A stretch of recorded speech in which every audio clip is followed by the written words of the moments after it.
Ladies and gentlemen of the Hist, Archbishop Max. As always, thank you for inviting me. I can think of no better way to spend Darwin Day than to be discussing the future of the Catholic Church in a Protestant university. I'm going to argue here that in the long run the Catholic Church cannot be salvaged, and it's nothing to do with the outrageous criminal offences that they've committed against children around the world, or the outrageous cover-up of those crimes by the Catholic hierarchy. I think that's hastened their demise, but it would have happened anyway. And it's nothing to do with who happens to be Pope. I think that Pope Benedict isn't as bad as the media portrayed him, and Pope Francis isn't as good as the media portrayed him. Pope Benedict is not an evil monster simply because he's a James Bond and smile.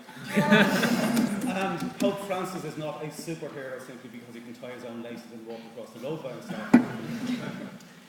But neither Pope, despite their different media images, has done a tap to change the theology of the Church in the important areas. Pope Benedict may believe genuinely that he has done a lot to stop child abuse within the Catholic Church, but he hasn't taken the obvious moral step of realising that dealing with rapists is a job for the police. Pope Francis may believe genuinely that he is being more compassionate to gay people by talking more gently about them, but he hasn't changed the theology of the Church that being gay is an intrinsic moral evil. But regardless of who the Pope is, and regardless of their outrageous crimes, the reason that the Catholic Church doesn't have a future in the long term is because of world demographics and internal Catholic Church demographics. And the world demographics are based on the World Values Survey, which is an ongoing research by a team of interdisciplinary social scientists around the year for the past 25 or more years, where they've been measuring human values in a scientific way in different countries, and they're discovering that two sets of values dominate the picture.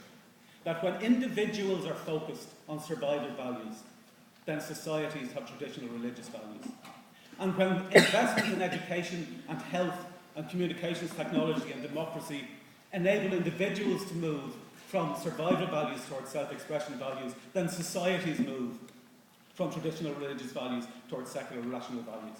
And that is happening throughout the world at different speeds and different places, with the slight exception of Africa, which is slower.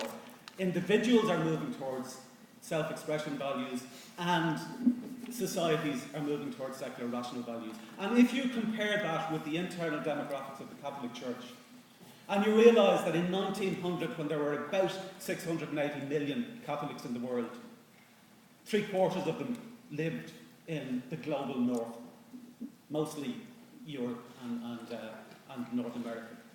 By 2000, when there were 1.1 billion Catholics in the world, 2/3 of those Catholics lived in the global south, in Latin America, in Southeast Asia, in Sub-Saharan Africa.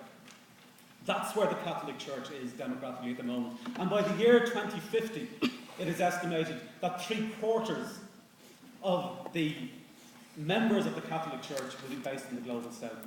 Which, by the way, is kind of like, it's not necessarily a geographical term, it's a shorthand for a type of society, some parts of which may be geographically in the north, but that's the type of society. And that's where the Catholic Church is. And it creates a huge dilemma for the Catholic Church centrally, because it has to respond simultaneously to two entirely different sets of values.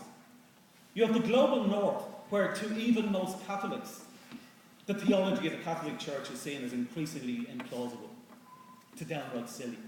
If you take a poll in Ireland recently, around the time of the Eucharistic Congress, it showed that 75% of Irish Catholics don't believe in transubstantiation, which is one of the core values of the Catholic Church. It's one of the things that differentiates Catholicism from Protestantism. 50% of Irish Roman Catholics don't believe in hell.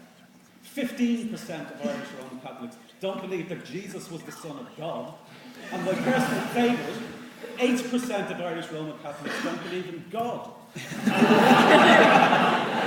Which I would have thought was a fairly low hurdle for being. Now, if you take that along, and then aside from that, in terms of the Catholic Church's moral position, most Catholics in the global north just don't take the moral teachings of the Roman Catholic Church seriously. They are, the traditional a la carte Catholics. They use their own conscience, as normal people do, and base their conscience on compassion and empathy and justice and reciprocity and cooperation and fairness, and not on what somebody wrote in a book 2,000 years ago, particularly on the basis that somebody believes that the creator of the universe was dictating the book to them. But simultaneously you have a small minority in global northern Catholic terms, of Catholics who are still promoting a conservative, traditional Catholic ideology. We've seen it here in Ireland recently with John Waters and the Iona Institute. But it's far wider than that. What's happening is, as Catholicism becomes less sustainable because of its internal contradictions in the global north, Catholics have two ways of approaching it. Either they can become more secular by accommodating the advances of science in terms of claims of reality and the advances of secular democracy in terms of claims of morality, or they can reject those developments and they can become more fundamentalist. And that's what some people are doing, a minority, but they are still there. Now, if you contrast that to the global south is much simpler to analyse. And the reason it's much simpler to analyse is it hasn't had the economic development and the subsequent move towards secular rationalism that we've had in the global north.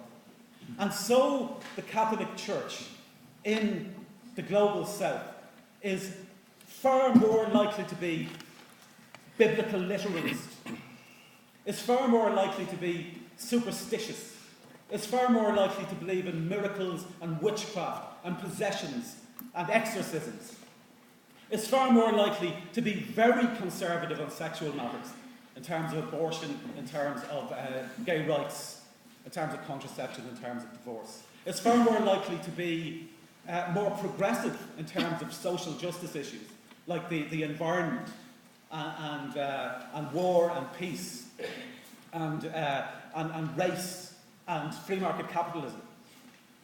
And so that's happening. That is what Roman Catholicism is at the moment. It's not us sitting in this room here.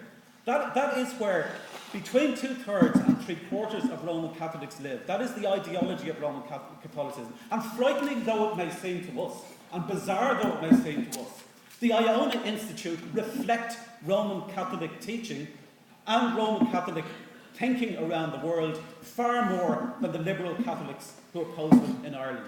That's a frightening thought, but that is the truth of the matter.